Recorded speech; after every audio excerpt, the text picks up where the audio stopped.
الاولیہ میں آپ کے سامنے پڑھ دوں تاکہ تسلسل اولیت میں آپ حضرات بھی شامل ہو جائیں۔ یہ حدیث مسلسل بالاولیہ مجھے سب سے پہلے شیخ حسن مشتاق مالکی رحمۃ اللہ علیہ سے حاصل ہوئی تھی سن 1963 میں، یعنی آج سے 43 سال پہلے مکہ مکرمہ میں شیخ حسن مشتاق رحمۃ اللہ علیہ درس دیا کرتے تھے۔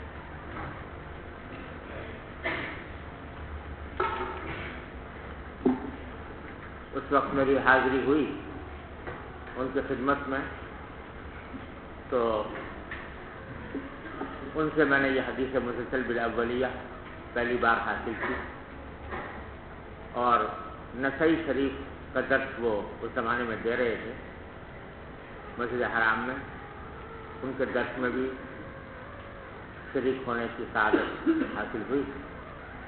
یہ بڑے قدیم طرز کے بزرگ تھے اور اپنے علم اور فضل کے اعتبار سے مرجع خلائق تھے۔ تو پہلی بار میں نے حدیث مسلسل بالاولیہ ان سے حاصل کی سن 1963 میں مسجد حرام میں، اور دوسری یہ حدیث مجھے حاصل ہے شیخ محمد یاسین الفادانی رحمۃ اللہ علیہ سے۔ یہ بھی اپنے وقت کے مسند ان کو کہنا چاہیے، کیونکہ ان کو ایک خاص ذوق تھا، مکہ مکرمہ میں ان کا قیام تھا۔ اصلاً یہ جاوا کے باشندے تھے، انڈونیشیا کے، لیکن مستقل قیام مکہ مکرمہ میں تھا، اور ان کو ذوق تھا کہ اسانید حدیث اور اجازات حدیث جتنے زیادہ سے زیادہ حاصل ہو سکیں وہ حاصل کریں۔ چنانچہ ان کے پاس احادیث کی اجازتوں کا اور مسلسلات کا جتنا بڑا ذخیرہ تھا وہ شاید ان کے زمانے میں کسی اور کے پاس نہیں۔ تو میں نے حدیث مسلسل بالاولیہ ان سے بھی حاصل کی، اور حضرت شیخ عبدالفتاح ابو غدہ رحمۃ اللہ علیہ جو شام کے بڑے عالم تھے اور ان کی کتابیں کافی چھپی ہوئی ہیں، ان سے بھی مجھے اجازت عامہ حاصل ہے، جن میں حدیث مسلسل بالاولیہ بھی داخل ہے۔ یہ تینوں حدیثیں، تینوں حضرات اس حدیث کو اپنی اپنی سند سے روایت کرتے ہیں، اور آخر میں میں نے یہ حدیث ایک بزرگ سے جو جدہ میں مقیم ہے، شیخ عبداللہ ناخبی رحمہ اللہ تعالی حفظہ اللہ تعالی، جو ابھی تک بقید حیات ہیں، 100 سال سے زیادہ عمر ہے، ان سے بھی یہ حاصل کی ہے، اور وہ بھی اپنی سند سے اس کو روایت کرتے ہیں۔ اس میں ہم سے لے کر حضرت سفیان ابن عیینہ تک جتنے بھی راوی آئے ہیں وہ سب یہ کہتے ہیں کہ ہم نے یہ سب سے پہلے یہ حدیث اپنے استاد سے سنی، اور سفیان ابن عیینہ پر تسلسل ختم ہو جاتا ہے، اور پھر آگے اولیت کا تسلسل باقی نہیں۔ وہ حدیث ہے، وہ میں آپ کو سناتا ہوں۔ حدثنی بہ الشیخ حسن المشتاق المالکی رحمہ اللہ تعالی فی المسجد الحرام، والشیخ محمد یاسین الفادانی رحمہ اللہ تعالی فی مکہ المکرمہ، کل واحد منہما یرویہ باسنادہ الی سیدنا عبداللہ بن عمرو بن العاص رضی اللہ تعالی عنہما قال قال رسول اللہ صلی اللہ علیہ وسلم الراحمون یرحمهم الرحمن تبارک و تعالی ارحموا من فی الارض یرحمکم من فی السماء۔ یہ حدیث میں نے آپ کو پہلی بار درس شروع کرنے سے پہلے یہ سنا دی تاکہ آپ کو اولیت کے تسلسل کا شرف حاصل ہو جائے۔ اب پڑھ لیجیے عبارت. بسم الله الرحمن الرحيم. كتاب العلم. بسم الله الرحمن الرحيم. باب فضل العلم وقول الله عز وجل يرفع الله الذين آمنوا منكم والذين أوتوا العلم درجات والله بما تعملون خبير وقوله رب زدني علما. باب من سئل علما وهو مشتغل في حديثه فأتم الحديث ثم أجاب السائل. وبالسند المتصل منا إلى الإمام الهمام الحافظ الحجة أمير المؤمنين في الحديث أبي عبد الله محمد بن إسماعيل بن إبراهيم بن المغيرة بن بردزبة الجعفي البخاري رحمه الله تعالى ومتعنا بعلومه وفيوضه وبركاته آمين. قال حدثنا محمد بن سنان قال حدثنا فليح قال وحدثني إبراهيم بن المنذر قال حدثنا محمد بن فليح قال حدثنا أبي قال حدثني هلال بن علي عن عطاء بن يسار عن أبي هريرة رضي الله عنه وعنهم قال بينما النبي صلى الله عليه وسلم في مجلس يحدث القوم جاءه أعرابي فقال متى الساعة فمضى رسول الله صلى الله عليه وسلم يحدث فقال بعض القوم سمع ما قال فكره ما قال وقال بعضهم بل لم يسمع حتى إذا قضى حديثه قال أين أراه السائل عن الساعة قال ها أنا يا رسول الله قال فإذا ضيعت الأمانة فانتظر الساعة فقال كيف إضاعتها قال إذا وسد الأمر إلى غير أهله فانتظر الساعة.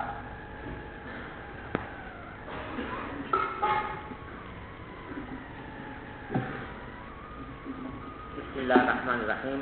کتاب العلم یہ امام بخاری رحمۃ اللہ علیہ کتاب الایمان کے بعد لے کر آئے ہیں کتاب العلم، اور اس سے اس بات کی طرف اشارہ مقصود ہے کہ ایمان لانے کے بعد سب سے پہلا فریضہ انسان کے ذمہ جو عائد ہوتا ہے وہ علم حاصل کرنے کا ہے. اگر آج فرض کرو کوئی شخص مسلمان ہو، ایمان لائے، تو سب سے پہلے اس کے ذمہ جو چیز واجب ہوتی ہے وہ یہ کہ وہ علم حاصل کرے کہ میرے ذمہ کیا فرائض ہیں، کیا واجبات ہیں اور کن چیزوں سے مجھے بچنا ہے. اس واسطے امام بخاری رحمۃ اللہ نے ایمان کے بعد علم کی کتاب قائم فرمائی. علم کیا چیز ہے؟ کس کو علم کہتے ہیں؟ اس کی اصطلاحی تعریف کیا ہے؟ اس کے بارے میں علماء اور فلاسفہ نے کلام کیا ہے. محققین کی بڑی جماعت یہ کہتی ہے، اور وہی بات صحیح بھی ہے، کہ علم جو ہے وہ اجل البدیہیات میں سے، لہذا اس کو کسی تعریف کی حاجت نہیں.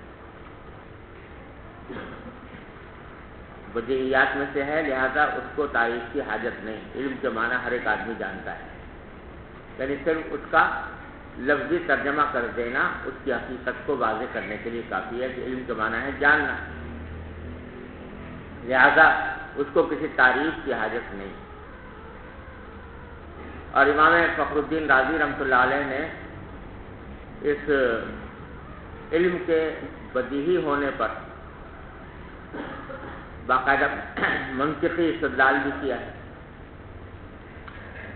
وہ فرماتے ہیں کہ اگر علم کو بدیہی نہ مانا جائے، نظری مانا جائے، تو اس کے معنی یہ ہوں گے کہ علم کی معرفت موقوف ہے کسی اور بات کے جاننے پر. جس بات کے جاننے پر موقوف ہوگی وہ خود علم ہوگا، اور جب اس پر موقوف ہوا تو وہ علم ہے، تو علم کا جاننا موقوف ہو گیا دوسرے علم پر، تو دور لازم آیا. اور اگر اس کو اور آگے چلاؤ کہ اس کو جاننا کسی اور علم کے اوپر جاننے پر موقوف ہے تو تسلسل لازم آئے گا. اس واسطے علم کی تعریف کرنے کی کوئی ضرورت نہیں ہے، ہر آدمی جانتا ہے کہ علم کیا چیز ہے. لیکن بعض لوگوں نے تکلف کر کے اس کی ایک تعریف بھی گھڑی ہے کہ وہ کہتے ہیں کہ علم ایک ایسی صفت ہے جو نفس الامر کو غیر نفس الامر سے تمیز دیتی ہے،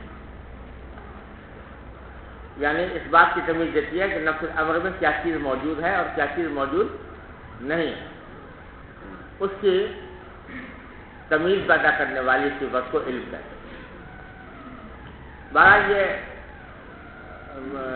گھڑ کر یہ تعریف اگرچہ بنا لی، لیکن زیادہ صحیح بات یہی ہے کہ اس کو تعریف کی حاجت نہیں، علم ایک اجل بدیہیات میں سے ہے، صرف اتنا کہہ دینا کافی ہے کہ علم کے معنی ہے جاننا، اور اسی سے حقیقت اس کی واضح ہو جاتی ہے۔ بہت سی چیزیں ایسی ہوتی ہیں جن کی تعریف نہیں کی جا سکتی، ان کو اگر منطقی تعریف کے ذریعے اس کو واضح کرنا چاہیں حد تام کر کے تو اس کی تعریف نہیں کی جا سکتی، تو اس کا حاصل یہی ہے کہ وہ اتنی بدیہی ہے کہ اس کو کسی اور چیز کی حاجت نہیں ہے۔ یہ تو محض ایک منطقی کاوش ہے جو بعض لوگوں نے کی ہے، لیکن اصل سوال یہ ہے کہ علم کون سا علم ہے جس کی فضیلتیں وارد ہوئی ہیں اور جن کے بارے میں یہ احادیث جو آنے والی ہیں وہ جس پر منطبق ہوتی ہیں۔ علم کے فضائل معروف ہیں قرآن و حدیث میں، تو سوال یہ پیدا ہوتا ہے کہ وہ کون سا علم ہے جس سے انسان کو یہ فضیلت حاصل ہوتی ہے۔ تو اس میں جو ایک حدیث امام ابن عبد البر رحمۃ اللہ علیہ نے روایت کی ہے اپنی کتاب جامع بیان العلم و فضل، علامہ ابن عبد البر رحمۃ اللہ علیہ اندلس کے باشندے ہیں، مالکی فقیہ اور محدث ہیں، اور ان کی مشہور کتاب ہے جامع بیان العلم و فضل، کہ علم کی حقیقت بیان کی ہے، اس میں انہوں نے علم کے فضائل بیان کیے ہیں، کون سا علم ہے جس کی فضیلت ہے اس کی تفصیلات بیان فرمائی ہیں۔ بڑی اچھی کتاب ہے جامع بیان العلم و فضل۔ اس میں انہوں نے ایک حدیث روایت کی اپنی سند سے، اور اس میں نبی کریم صلی اللہ علیہ وسلم نے فرمایا کہ العلم ثلاثہ وما سوا ذلک فهو فضل، او کما قال صلی اللہ علیہ وسلم، کہ علم تین قسم کے ہوتے ہیں، اور اس کے علاوہ جو چیزیں ہیں وہ محض ایک زیادہ ہے، کوئی حاصل کرے تو کر لے، نہ کرے تو کوئی ایسی بات نہیں۔ کیا فرمایا کہ تین کون سے؟ آیت محکمہ، یا تو کوئی آیت محکمہ قرآن کریم کی آیات محکمہ کا علم ہو، اور دوسرا سنت ثابتہ، کہ سنت نبی کریم صلی اللہ علیہ وسلم کی یا خلفاء راشدین کی جو ثابت ہو اس کا علم ہو، اور تیسرا فرمایا فریضۃ عادلہ، کہ وہ فریضہ، یعنی اس کے معنی زیادہ تر لوگوں نے بیان کیے ہیں کہ فریضہ سے مراد ہے میراث کے حصوں کا علم، کہ کس کو کتنا حصہ ملے گا میراث میں۔ یہ تین فرمایا کہ یہ تین ہیں در حقیقت جن کی کاوش کرنی چاہیے علم کو حاصل کرنے کے لیے، اور اس سے زیادہ جو ہے وہ فضل ہے۔ فضل کے معنی زیادتی، یعنی وہ ایک زیادہ زائد چیز ہے، وہ حاصل کر لو تو بھی اچھا ہے، نہ حاصل کرو تو بھی کوئی ایسی بری بات نہیں۔ یہ اس سے معلوم ہوا کہ وہ علم جس کی فضیلتیں وارد ہوئی ہیں قرآن و حدیث میں، اس سے مراد کون سا علم ہے؟ علم دین۔ خلاصہ یہ ہوگا علم دین، جس میں قرآن کریم کا علم، نبی کریم صلی اللہ علیہ وسلم کی سنت کا علم، اور نبی کریم صلی اللہ علیہ وسلم کی سنت کے ساتھ داخل ہے خلفاء راشدین کی سنت بھی، کیونکہ آپ نے فرمایا کہ علیکم بسنتی وسنت الخلفاء الراشدین المہدیین من بعد، وہ بھی داخل ہے۔ اور تیسرا فرائض کا علم، یعنی میراث وغیرہ کے احکام۔ تو دوسرے الفاظ میں اگر کہو تو تفسیر، حدیث اور فقہ، یہ تین بنیادی علوم ہیں جن کی فضیلتیں وارد ہوئی ہیں۔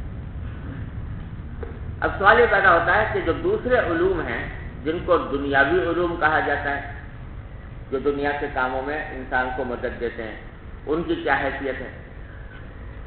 تو اس کے بارے میں یہ سمجھ لینا چاہیے کہ بہت سے علوم ایسے ہیں جو بظاہر علم دین کا حصہ نہیں ہیں بلکہ دنیا کے کاموں سے متعلق ہیں، لیکن ان کی تحصیل بھی انسان کے ذمے فرض کفایہ ہوتی ہے، اور وجہ اس کی یہ ہے کہ اگر وہ علم حاصل نہ ہو کسی کو بھی تو سارے انسان جو ہے وہ سارے انسان مصیبت اٹھائیں گے اور ان کو ان کی حاجات پوری نہیں ہوں گی۔ مثلا اگر کوئی شخص سارے اس میں انسانوں میں کوئی شخص بھی طب کا علم نہ جانتا ہو، بیماری کے علاج کا علم نہ جانتا ہو، تو سارے لوگ پریشان ہوں گے کہ نہیں؟ بیماری کا علاج کہاں سے کریں گے؟ لہذا طب کا علم بھی فی الجملہ فرض کفایہ ہے، تاکہ کچھ لوگ ایسے ہونے چاہیے جو طب کا علم رکھتے ہوں تاکہ اگر کوئی شخص بیمار ہو تو اس کا علاج کیا جا سکے۔ اسی طرح کھانا پکانے کا علم ہے، کپڑے سینے کا علم ہے، یہ علم حاصل کرنا بھی فرض کفایہ ہے، اس معنی میں کہ اگر کوئی بھی نہیں جانتا ہوگا تو باقی لوگ بھی سب لوگ پریشان ہوں گے، اور اس وجہ سے اس کو فرض کفایہ اس کو بھی فرض کفایہ قرار دیا گیا ہے۔ اسی طرح مثلا دفاع کا علم ہے، دشمن اگر حملہ کرے تو اس کا دفاع کیسے کیا جائے، ہتھیار کیسے استعمال کیے جائیں، یہ علم بھی فرض کفایہ ہے، کیونکہ قرآن کریم میں فرمایا وَأَعِدُّوا لَهُمْ مَا اسْتَطَعْتُم مِّن قُوَّةٍ، کہ تم دشمنوں کے مقابلے کے لیے جتنی قوت ہو سکتی ہو وہ تیار کرو۔ یہ اللہ تعالیٰ کا حکم ہے، اور اس وجہ سے دفاع کے لیے تیاری کرنا یہ بھی وہ فرض کفایہ ہے۔ تو اب سوال یہ پیدا ہوتا ہے کہ جب یہ دنیاوی علوم بھی فرض کفایہ ہوئے اور دینی علوم کا معاملہ یہ ہے کہ اس کا کچھ حصہ تو فرض عین ہے، یعنی اتنا حصہ جس کے بغیر انسان اپنے فرائض و واجبات کو پورا نہ کر سکے اور شریعت کے مطابق زندگی نہ گزار سکے، اتنا علم تو فرض عین ہے، ہر انسان کے ذمہ فرض ہے۔ طلب العلم فریضۃ علی کل مسلم، اس میں یہی علم مراد ہے۔ اگر مثلا یہ علم کہ بھائی نماز کیسے پڑھیں، نماز کے اوقات کیا ہوتے ہیں، کس وقت پڑھی جاتی ہے، کس طرح پڑھی جاتی ہے، یہ علم حاصل کرنا ہر انسان کے ذمہ ضروری ہے۔ روزہ رکھنے کا کیا احکام ہے بنیادی، وہ معلوم کرنا ضروری ہے۔ زکوٰۃ کے کیا احکام ہے، حج کا کیا احکام ہے، جب حج کے لیے آدمی جائے تو اس کا علم حاصل کرنا ضروری ہے، یہ فرض عین ہے۔ لیکن اس سے زیادہ تفصیلات، جیسا کہ علم تفصیل، علم حدیث اور علم فقہ میں ہم آپ پڑھاتے ہیں، وہ فرض عین نہیں، ہر انسان کے ذمہ واجب نہیں، بلکہ وہ فرض کفایہ ہے کہ بستی میں اگر ایک آدمی بھی اس علم کو حاصل کر لے تو ساری بستی کی ضروریات اس سے پوری ہو سکتی ہے، کافی ہو جائے گا، اور اگر ایک بھی نہ کرے تو سب گنہگار ہوں گے، کیونکہ ایک آدمی کا ہونا ضروری ہے، فرض کفایہ ہے۔ تو سوال یہ پیدا ہوتا ہے کہ جب علم دین، یہ دوسرے معنی میں جو علم دین ہے یہ بھی فرض کفایہ، اور دنیاوی علوم جو ہیں جن کا میں نے ذکر کیا وہ بھی فرض کفایہ، تو پھر دونوں میں فرق کیا ہوا؟ پھر فضیلت علم دین کی کیوں بیان کی جاتی ہے؟ پھر تو اس کی فضیلت کیوں ہونی چاہیے، اور علم دین کو اس کے اوپر کوئی فوقیت حاصل نہیں، اس لیے کہ وہ بھی فرض کفایہ ہے، یہ بھی فرض کفایہ ہے۔ تو اس سوال کے دو جواب ہیں۔ ایک جواب تو یہ ہے کہ علم دین کو فوقیت اس لحاظ سے حاصل ہے کہ اس کا کچھ حصہ فرض ہے، جیسا میں نے ابھی عرض کیا، اس کا کچھ حصہ کیا ہے؟ فرض عین ہے، اور باقی فرض کفایہ ہے، بخلاف علوم دنیاویہ کے کہ وہ سارے فرض کفایہ ہے۔ ایک تو فوقیت یہ ہوئی۔ دوسری فوقیت یہ ہے اس لحاظ سے ہے کہ فرض کفایہ ہونا اس کی بھی دو قسمیں ہیں۔ ایک وہ ہے جو فرض کفایہ ہے لعینہ، لذاتی، اور ایک وہ ہے جس کو جو فرض کفایہ ہے لغیرہ۔ دوسرے الفاظ میں یہ کہہ لو کہ ایک وہ ہے جو حسن لذاتی ہی ہے اور دوسرا حسن لغیرہ ہے۔ تو حسن لذاتی ہی کو فضیلت اور فوقیت حاصل ہوتی ہے حسن لغیرہ پر. تو جو علوم دین ہیں وہ حسن لذاتی ہیں، لذاتہا ہے. جتنے بھی علوم ہیں، تفسیر، حدیث، فقہ وغیرہ، یہ سب لذاتہا حسن ہیں. اور دنیاوی علوم جو ہیں طب وغیرہ یا دوسرے جو میں نے بتایا خبازی کا علم اور خیاطی کا علم وغیرہ وغیرہ، یہ سب کیا ہے؟ یہ حسن لغیرہ. اپنی ذات میں ان کے اندر کوئی حسن نہیں تھا، لیکن چونکہ انسان کی زندگی ان پر موقوف ہو گئی ہے، اس واسطے ان کو اس میں حسن پیدا ہوا. تو علوم دین جو ہے وہ حسن لعین ہی ہے، اس واسطے ان کو فوقیت حاصل ہے حسن لغیرہ پر، یعنی دوسرے دنیاوی علوم پر. بات آ گئی سمجھ میں بھائی؟ تو اس لیے البتہ حسن نیت سے جو ہے وہ جو علوم دنیا ہیں وہ موجب اجر و ثواب اور عبادت بھی ہو جاتے ہیں. کوئی آدمی بھی اس نقطہ نظر سے حاصل کرے، اس نیت سے حاصل کرے کہ میں مخلوق کی خدمت کروں گا، تو خلق خدمت کی نیت سے وہ بھی عبادت بن جاتی ہے. لیکن یہ بذات خود عبادت ہے علوم دین، اس واسطے ان کو فوقیت اور حاصل ہے اور ان کو فضائل وارد ہوئے. بات سمجھ میں آ گئی؟ اب آگے امام بخاری رحمۃ اللہ نے سب سے پہلے کتاب العلم میں باب قائم کیا ہے، باب فضل العلم، علم کی فضیلت. اور اس باب میں ترجمۃ الباب کے اندر اپنی عادت کے مطابق آیات کریمہ تو نقل کی ہیں، لیکن کوئی حدیث اس باب میں نہیں لائے. باب فضل العلم وقول اللہ عز وجل یرفع اللہ الذین آمنوا منکم والذین اوتوا العلم درجات واللہ بما تعملون خبیر وقولی رب زدنی علما. بس آگے کوئی حدیث اس باب میں نہیں لائے. اور امام بخاری رحمۃ اللہ علیہ بکثرت ایسا کرتے ہیں کہ باب قائم کیا، اس کا ترجمہ بھی لکھ دیا، لیکن کوئی حدیث اس کے تحت نہیں لائے. ایسا کیوں کرتے ہیں؟ کیا مقصد ہے اس کا؟ اس کے بارے میں قراء حدیث خاصے پریشان ہوئے ہیں اور مختلف توجیحات ان کے اس عمل کی گئی. مثلا ایک توجیہ تو یہ کی ہے بعض لوگوں نے کہ امام بخاری رحمۃ اللہ نے ترجمۃ الباب کو قائم کر دیا تھا، لیکن پیش نظر یہ تھا کہ کوئی مناسب حدیث جو میری شرط کے بھی مطابق ہو وہ میں یہاں پر لکھوں گا. لیکن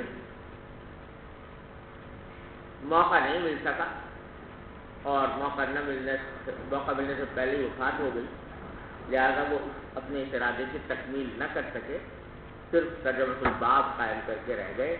حدیث اس لیے نہیں لائے کہ سوچ کر لکھنا چاہتے تھے کون سی حدیث مناسب ہوگی جو میری شرط کے بھی مطابق ہو، وہ لکھنا چاہتے تھے، لیکن موقع نہیں مل سکا، اس واسطے یہ باب حدیث سے خالی رہ گیا. ایک وجہ تو بعض لوگوں نے یہ بیان اور یہ ممکن بھی. اور دوسری وجہ بعض لوگوں نے یہ بیان کی ہے کہ امام بخاری رحمۃ اللہ علیہ کو کوئی حدیث اپنی شرط کے مطابق اس باب میں لانے کے لیے دستیاب نہیں تھی. جو حدیثیں ملی وہ یا تو ان کی شرط کے مطابق نہیں تھی، جو شروط انہوں نے حدیث کو اس کتاب میں لکھنے کے لیے مقرر فرمائی ہیں، جن کا ذکر پہلے آ چکا ہے، ان شرطوں کے مطابق کوئی حدیث ان کو نہیں ملی، اس لیے انہوں نے اسے چھوڑ دیا.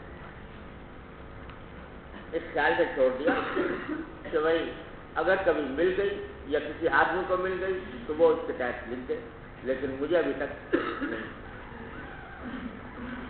یا اس لیے نہیں لکھی کہ حدیث تو ملی تھی جو اس باب میں آ سکتی تھی، لیکن اور ان کے شرط کے مطابق بھی کی، لیکن وہ اس حدیث کو کسی اور جگہ روایت کرتی ہے، کسی اور ترجمۃ الباب کے تحت.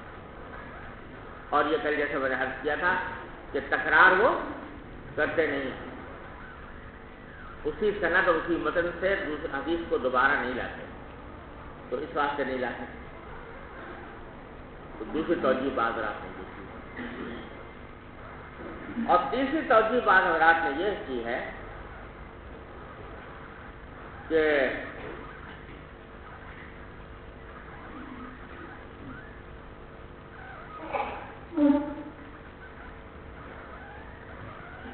در حقیقت وہ اس طرح طالب علم کا امتحان لینا چاہتے ہیں،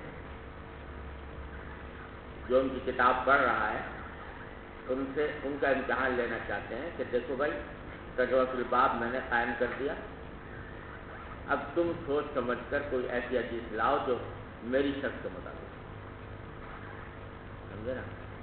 تو گویا وہ تمرین کرانے کے لیے طلباء کو یہ کام کرتے ہیں کہ باب قائم کر دیا اور حدیث نہیں لائے. بعض جگہ اس کے برعکس کرتے ہیں، حدیث لائے ہیں لیکن ترجمۃ الباب قائم نہیں کیا، باب لکھ دیا، بس باب بس، اور اس کے بعد حدیث ذکر کر دی. تو طلباء کو تمرین کراتے ہیں کہ دیکھو حدیث آئی ہے، اس حدیث سے مسئلہ نکالو، مسئلہ نکال کر اس کو ترجمۃ الباب بناؤ. تو یہ تصرف جو امام بخاری کرتے ہیں یہ طلباء کی تمرین کرانے کے لیے کرتے ہیں. بہرحال جو بھی وجہ ہو، یہاں امام بخاری نے فضیلت علم کے اوپر سوائے آیتوں کے کوئی حدیث نقل نہیں کی، حالانکہ علم کی فضیلت پر بہت سی حدیثیں موجود ہیں. امام مسلم نے حدیث نکالی ہے کہ من سلک طریقا یلتمس به علما سہل اللہ لہ به طریقا الی الجنہ، امام مسلم کی حدیث ہے، لیکن امام بخاری کی شرط پر نہیں.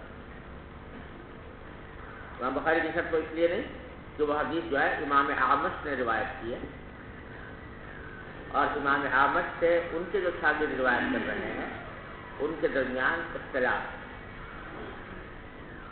کوئی اس کو کسی طرح روایت کرتا ہے، کوئی دوسری طرح روایت کرتا ہے. اس اختلاف کی وجہ سے امام بخاری نے اس حدیث کو ترک کر دیا، نہیں لائے. امام مسلم لائے. بہرحال جو بھی وجہ ہو، حدیث یہاں پر امام بخاری نے ذکر نہیں کی، اس کے بجائے آیتوں سے استدلال کیا ہے علم کی فضیلت پر. دو آیتیں نقل کی ہیں. ایک فرمایا یرفع اللہ الذین آمنوا منکم والذین اوتوا العلم درجات، یہ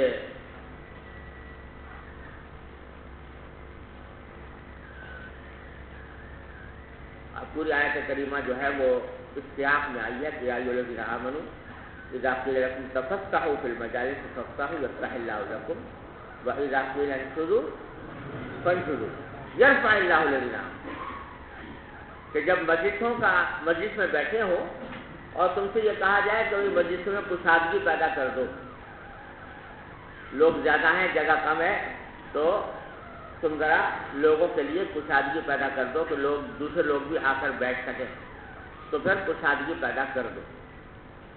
اور اگر یہ بھی کہہ دیا جائے تم سے کہ بھئی اٹھ کے چلے جاؤ، تو اٹھ کر چلے جاؤ. ان احکام پر عمل کرنے کا نتیجہ یہ ہوگا کہ یرفع اللہ الذین آمنوا. یرفع جو ہے یہ جواب امر ہے. امر تھا نا فإذا قیل لکم انشزوا فانشزوا، سمجھے نا. اگر تم سے کہا جائے کہ اٹھ جاؤ تو اٹھ جاؤ. اس اٹھ جانے کا نتیجہ کیا ہوگا؟ جواب امر یہ ہے کہ یرفع اللہ الذین آمنوا، کہ اللہ تعالیٰ رفعت عطا فرمائیں گے، بلند مقام عطا فرمائیں گے تم میں سے ان لوگوں کو جو ایمان لائے ہیں، جن کو اللہ نے علم دیا ہے. اور رفعت کا حیثیت عطا فرمائیں گے درجات میں بلندی عطا فرمائیں. تو اس میں اہل ایمان اور اہل علم ان کی رفعت مقام کا ذکر ہے کہ اہل ایمان کو بھی اللہ تعالیٰ بلند درجات عطا فرمائیں گے، اہل علم کو بھی، جو ایمان بھی لائے جن کے پاس علم بھی ہے تو ان کو درجوں میں بلندی عطا فرمائیں گے اللہ تعالیٰ۔ تو اس سے علم کی فضیلت ظاہر ہو رہی ہے۔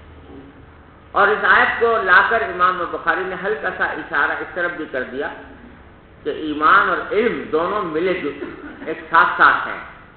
الذین آمنوا منکم والذین اوتوا العلم، تو ایمان کے ساتھ علم ہے، جیسا کہ امام بخاری نے ترتیب قائم کی ہے کہ پہلے ایمان پھر علم، تو اس آیت کریمہ میں بھی اسی ترتیب کے ساتھ بات ذکر کی گئی ہے کہ ایمان اور پھر علم۔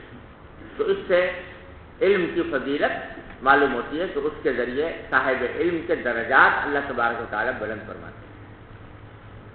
اور ساتھ ہی پھر ایک دوسرا جملہ اللہ تعالیٰ نے فرمایا واللہ بما تعملون خبیر، کہ اللہ تعالیٰ تمہارے سارے اعمال سے باخبر ہے۔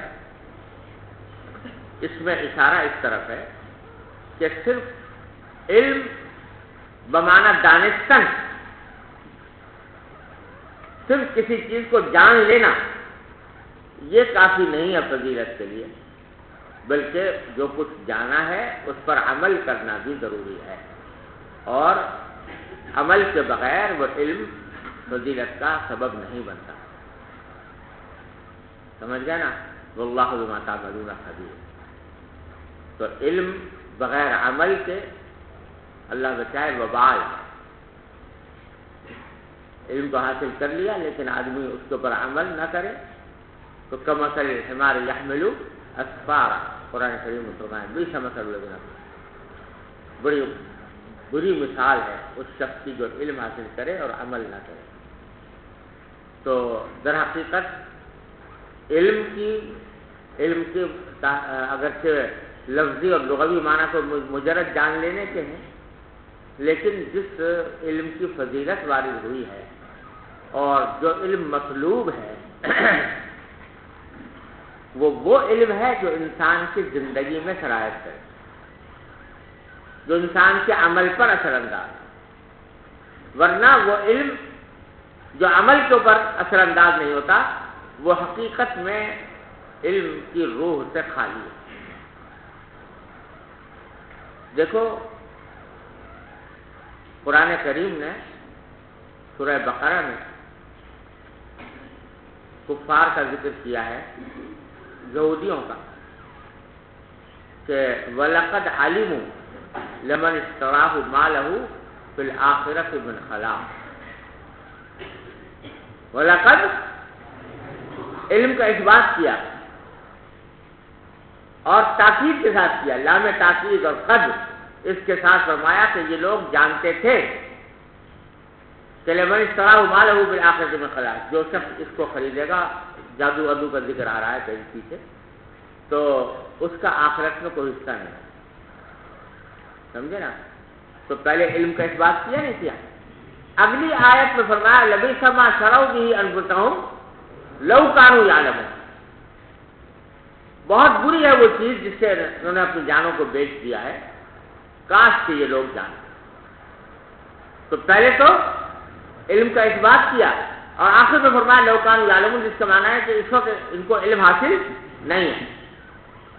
بظاہر دونوں میں تعارض معلوم ہوتا ہے کہ ایک جگہ علم کا اثبات ہے اور آخر میں جا کر علم کی نفی ہے، لیکن حقیقت میں دونوں میں تعارض نہیں۔ وہ جس کا اثبات ہے وہ لغوی معنی میں، تو لغوی معنی میں جانتے ہیں، لیکن چونکہ اس جاننے کے مطابق عمل نہیں کر رہے لہذا وہ حقیقت علم کی حاصل نہیں، اس لیے آخر میں نفی کر دی۔ تو معلوم ہوا کہ جس علم کے ساتھ عمل نہ ہو وہ علم کالعدم،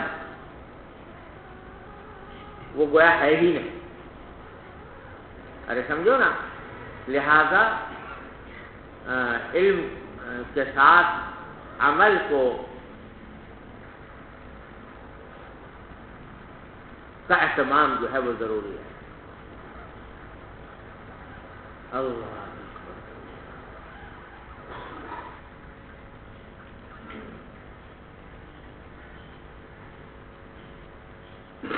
ایک مقولہ ہے عربی زبان میں کہ علم اور عمل دونوں یہ جڑواں بھائی،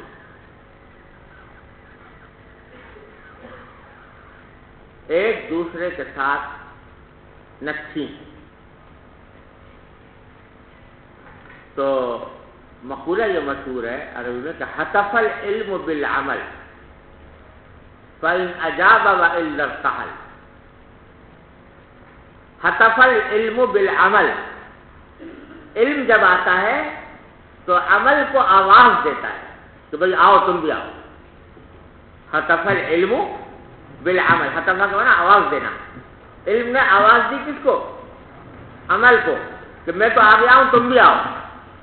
فإن أجاب، اگر وہ اس کا جواب دے دے اور اس کی دعوت کو قبول کر کے وہ بھی آ جائے تب تو ٹھیک. وإلا ارتحل، ورنہ علم بھی رخصت ہو جائے، علم ہی چلے جائے. کہتا میرا بھائی نہیں آیا لہذا میں بھی جاتا ہوں. تو علم کا بقا بھی موقوف ہے عمل کے اوپر. اگر یہ بات معلوم ہے، یہ بات معلوم ہے کہ بھئی جھوٹ بولنا حرام ہے، غیبت کرنا حرام، کسی کو تکلیف پہنچانا حرام، یہ بات معلوم ہے، تو اگر آدمی عمل کر رہا ہے اس کے اوپر کہ جھوٹ نہیں بولتا، غیبت نہیں کرتا، کسی کو تکلیف نہیں پہنچاتا، تو کیا ہوگا؟ وہ علم باقی رہے گا. اور اگر علم تو حاصل ہو گیا لیکن عمل ہے نہیں، جھوٹ بول رہا ہے، غیبتیں کر رہا ہے، لڑائی جھگڑے کر رہا ہے بلا وجہ، یہ سب کام جو ہیں اس کے نتیجے میں علم بھی رخصت ہو جائے. اس لیے اللہ تبارک و تعالیٰ نے جہاں علم کی درجے کی بلندی کا ذکر فرمایا، ساتھ میں یہ متنبع فرما دیا واللہ بما تعملون خبیر. دوسری آیت جو ذکر فرمائی امام بخاری رحمۃ اللہ علیہ نے فضیلت علم میں، وہ رب زدنی علما. اور اس سے فضیلت جو ثابت کرنی مقصود ہے وہ یہ ہے کہ جس علم کے فضائل وارد ہوئے ہیں، جیسا میں نے عرض کیا، وہ ہے علم دین اور علم آخرت. اور اس علم دین اور علم آخرت میں نبی کریم سرور عالم صلی اللہ علیہ وسلم سے بڑا عالم اس کائنات میں کوئی اور نہیں ہو سکتا ہے. کچھ سمجھے نا؟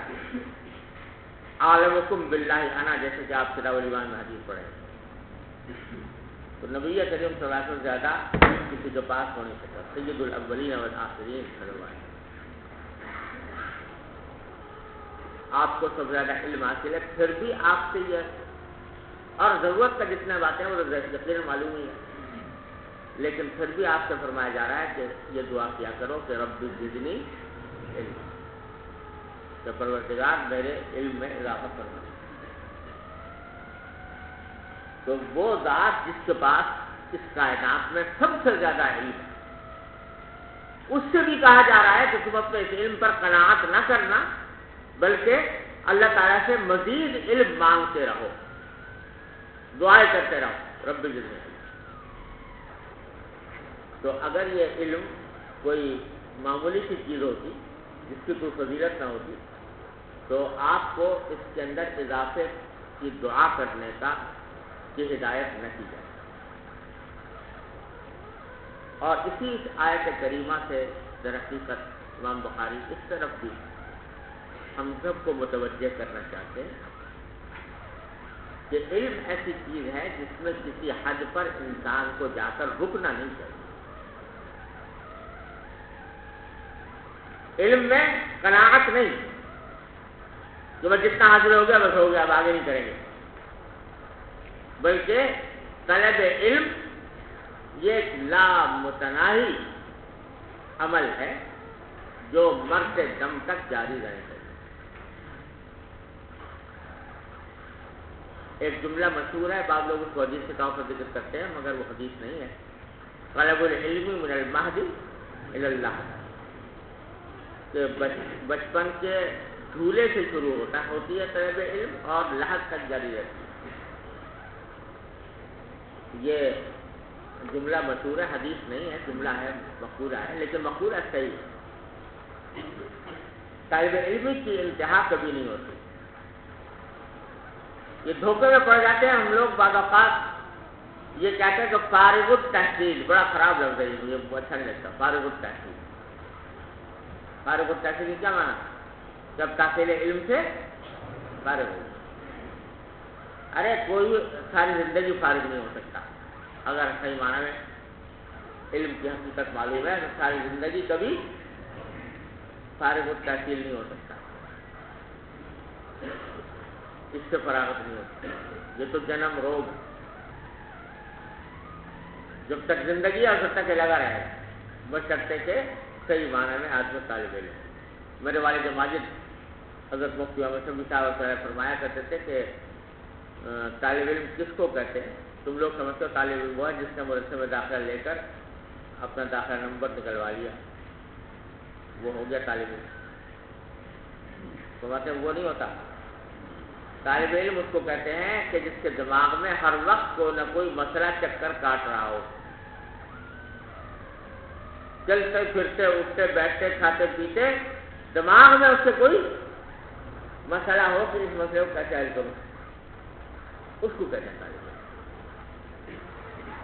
جیسے امام ابو یوسف کا واقعہ سنا ہوگا، مرض وفات میں ہے، شاگرد عیادت کے لیے گئے اور امام بخاری امام ابو یوسف سے پوچھ رہے ہیں کہ بھائی بیماری پر ہیں، اور پوچھ رہے ہیں کہ بھائی رمی جو ہے، جو جمرات کی رمی کی جاتی ہے، وہ راکباً افضل ہے یا ماشیاً افضل ہے؟ یہ سوال کر رہے ہیں. پہلے اس نے کہا کہ جی ماشیاً افضل ہے، پھر امام ابو یوسف نے کہا کہ نہیں. پھر کہا کہ راکباً افضل ہوگی، تو آپ نے فرمایا نہیں. اور فرمایا پہلے دن کی راکباً افضل ہے، باقی دنوں کی ماشیاً افضل ہے. یہ کہہ کر وہ شاگرد کہتے ہیں میں گھر سے نکلا، چند قدم ہی چلا تھا کہ گھر سے لوگوں کے رونے کی آواز آئی. معلوم ہوا کہ امام ابو یوسف کی روح پرواز کر. یہ ہے طلب علم من المہد الی اللہ، آخر وقت. ارے تو سمجھو بدھو، یہ طلب علم صرف یہ نہیں ہوتی کہ بس جا کے مطبخ سے کھانا لے لیا پراٹھے لے کے سو گئے، بلکہ یہ وہ جنم روگ ہے جو ہر وقت دل و دماغ پر کوئی نہ کوئی مسئلہ چکر کاٹنا چاہیے. حضرت علامہ انور شاہ صاحب کشمیری رحمۃ اللہ علیہ، جو امام العصر جنہیں کہنا چاہیے، تو وہ میرے والد ماجد رحمۃ اللہ علیہ ان کے شاگرد تھے اور بہت واقعات سنایا کرتے تھے. اللہ نے علم و فضل میں اور حافظے میں عجیب مقام عطا فرمایا تھا.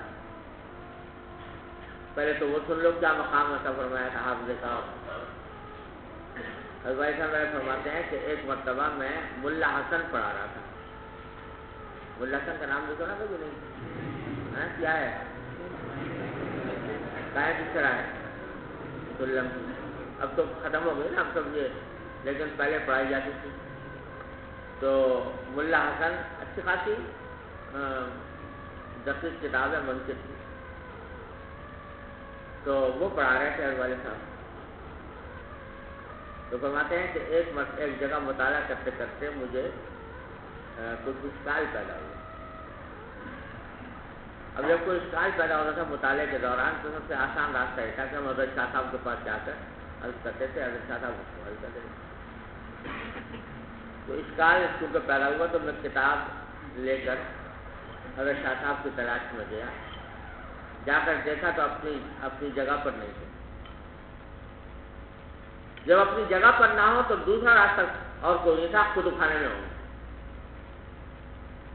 یا تو اپنی جگہ پر ہوں گے ورنہ کتب خانے میں، تیسرا احتمال نہیں.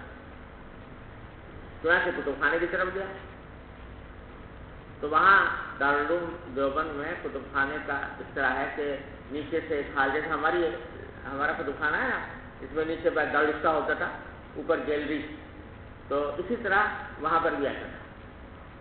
تو جب آدمی داخل ہو تو دیکھا اوپر گیلری میں کتابیں رکھی ہوتی تھیں، الماریاں لگی ہوئی تھیں. کہتے میں داخل ہوا دیکھا دیکھا تھا اوپر بیٹھے جلدی میں، مجھے آتے دیکھا تو پوچھا، اور والد صاحب کا نام رکھا تھا ملا مختصر، تو قامت والد صاحب کا چھوٹا تھا نا تو ملا مختصر کہا کرتے تھے. تو ہاں بھائی ملا مختصر کیسے آنا ہوا؟ تو حضرت والد صاحب نے فرمایا کہ حضرت مسئلہ سمجھ میں نہیں آ رہا تھا، وہ پوچھنے آیا کہ آپ کہاں گے، کون سی کتاب؟ حضرت ملا حسن. اچھا کہاں؟ سوال پیدا وہیں بیٹھے بیٹھے. تو کہاں؟ حضرت میں آپ نہیں بتاؤ کیا عبارت پڑھو، عبارت پڑھو. عبارت پڑھ دی ملا حسن، عبارت پڑھ دی تو وہیں بیٹھے بیٹھے فرمایا کہ اچھا تمہیں یہاں پر یہ اشکال ہوا ہوگا. اشکال بھی خود ہی بیان فرمایا، اشکال کی بھی تقریر خود ہی کر، اور اس کا یہ جواب ہے، اس کا یہ جواب ہے، وہیں کے وہیں بیٹھے. حالانکہ ملا حسن کبھی پڑھے پڑھائے ہوئے ہو گیا ہوگا زمانہ، کیونکہ وہ اس وقت تو شیخ الحدیث تھے، حدیث پڑھایا کرتے تھے، جو یہ کتابیں تو پتہ نہیں کب پڑھائی ہوں گی، لیکن وہیں بیٹھے بیٹھے سب جواب دے دیا. ایسا اللہ نے ان کو حافظہ اور علم عطا فرمایا. تو اور بھائی صاحب پہلے فرماتے ہیں کہ ایک مرتبہ دیوبند میں خبر مشہور ہو گئی ان کے مرنے کی، بیمار تھے. تو رات کے وقت میں خبر مشہور ہو گئی کہ حضرت شاہ صاحب کا انتقال ہو گیا. ہم لوگ بڑے گھبرائے ہوئے نکلے گھر سے، لیکن جب نکلے تو پتہ چلا خبر غلط تھی. تو فجر ہونے والی تھی تو ہم نے نماز فجر پڑھ کر ہم نے سوچا کہ الحمدللہ غلط تو خبر تو غلط نہیں تھی، چلو حضرت کی عیادت کے لیے نماز فجر کے بعد چلے جائیں. تو ایسا فرماتے میں حضرت مولانا شبیر احمد صاحب عثمانی رحمۃ اللہ علیہ، حضرت مولانا مرتضی حسن صاحب رحمۃ اللہ علیہ جو راس المناظرین مشہور تھے، یہ حضرات سب ہم گئے حضرت کی خدمت میں. دروازہ کھولا تو دیکھا تو حضرت کا ایک حجرہ تھا، کمرہ، اس میں چوکی بچھی ہوئی، نماز کی چوکی. اس نماز کی چوکی پر نماز پڑھی ہوگی فجر کی، اور فجر کے وہیں بیٹھ گئے. تو ابھی فجر کی نماز کے بعد کا وقت تھا، پوری طریقے سے روشنی نہیں ہوئی تھی، سورج نہیں نکلا تھا. تو کمرے میں اندھیرا تھا نسبتاً. تو دیکھا چوکی پر بیٹھے ہوئے ہیں دو زانو، آگے ایک کتاب ہے، اس کو جھک جھک کر ایسے پڑھ رہے ہیں. خیر ہم لوگ گئے، جا کر سلام دعا کی، خیریت کی بات ہوئی. تو اس کے بعد مولانا شبیر احمد صاحب عثمانی رحمۃ اللہ علیہ نے حضرت شاہ صاحب سے کہا. حضرت مولانا شبیر احمد صاحب جو ہیں شاہ صاحب کے شاگرد نہیں تھے، لیکن ان کے علم و فضل کی وجہ سے ان کے ساتھ معاملہ استاد جیسا کرتے تھے. تو حضرت شاہ صاحب سے کہا کہ مولانا آپ نے ہمارے بہت سے علمی مسائل حل کیے ہیں، بہت سی مشکلات میں رہنمائی کی ہے، ایک مسئلہ اور حل کر دیجیے. ہاں بھائی کیا مسئلہ؟ کہ حضرت آپ بیمار ہیں، شہر میں آپ کے وفات کی خبر مشہور ہو گئی ہے، اتنی بیماری ہے، اور یہ اندھیرا ہے، اور اندھیرے کے وقت میں آپ کتاب کو جھک جھک کے پڑھ رہے ہیں. تو ایسا اول تو کون سا مسئلہ ہے جو ابھی تک آپ کے علم میں نہیں آیا؟ اور اگر کوئی ہے تو کیا اس کی ایسی ضرورت ہے کہ ابھی ہونا ہے، ابھی معلوم ہونا ہے، اس کا ضروری ہے؟ اور اگر واقعی کوئی ایسا ہے کہ ابھی معلوم ہونا ضروری ہے تو آپ کے شاگرد جو ہیں وہ کہاں مر گئے ہیں؟ ان میں سے کسی کو بھی حکم دے دیں تو وہ دیکھ کے بتا دیں. یہ جو آپ اپنے اوپر ظلم کر رہے ہیں اس وقت اس طرح جھک کے کتاب پڑھ کر، اور اپنے اوپر بھی ظلم کر رہے ہیں اور ہم لوگوں بھی ظلم کر رہے ہیں کہ اپنی جان سے کھیل رہے ہیں، تو اس کی کیا وجہ ہے؟ آپ نے بہت سارے مسائل حل کیے، یہ مسئلہ بھی ہمارا حل کیا. تو ایسا فرماتے ہیں کہ ہمارا شاہ صاحب نے ایک دم سے منہ اٹھا کر ایسے معصومیت سے دیکھ کر فرمایا کہ مولانا آپ ٹھیک کہتے ہو، مگر میں کیا کروں، یہ بھی تو ایک بیماری ہے، یہ بھی تو ایک بیماری ہے۔ بولے کہ چین نہیں آتا اس کے بغیر جب تک کوئی کتاب سامنے نہ ہو۔ یہ ہے طلب علم، رب زدنی علما، کہ آدمی کو ہر وقت اپنے علم میں ترقی اور اضافے کی فکر رہے۔ مال میں قناعت ہونی چاہیے، دنیا کے مال و اسباب میں قناعت ہونی چاہیے، لیکن علم میں قناعت نہیں، اس میں حرص چاہیے، زیادہ سے زیادہ آگے بڑھنے کی، زیادہ سے زیادہ معلومات حاصل کرنے کی، زیادہ سے زیادہ ترقی کرنے کی۔ اور یہی وہ چیز ہے جو آج جس کی کمی نظر آتی ہے، جو نقصان نظر آ رہا ہے، جس کی وجہ سے علم میں کمال حاصل نہیں ہوتا، وہ در حقیقت یہی بات ہے کہ طلب ختم ہو، طلب نہیں، حرص نہیں ہے علم، اس کی وجہ سے علم نہیں حاصل ہو رہا۔ تو امام بخاری رحمۃ اللہ علیہ یہاں پر یہ آیت کریمہ لا کر ہم سب کو اس طرف متوجہ کرنا چاہتے ہیں کہ دیکھو بھائی، علم میں کہیں بھی کسی بھی مرحلے پر قناعت نہ کرنا۔ اے برادر بے نہایت درگہے، ہر سے بروے میرسی بروے مائے۔ تو میرے بھائی، یہ بے نہایت درگہے، یہ ایک ایسی درگاہ ہے جس کی کوئی انتہا نہیں۔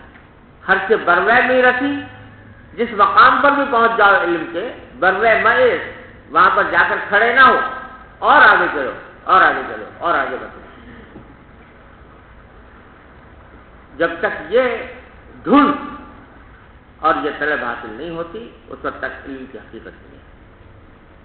اللہ تعالیٰ اپنے فضل و کرم اپنے رحمت سے ہم سب کو عطا فرمائے۔ صلی اللہ علیہ وسلم۔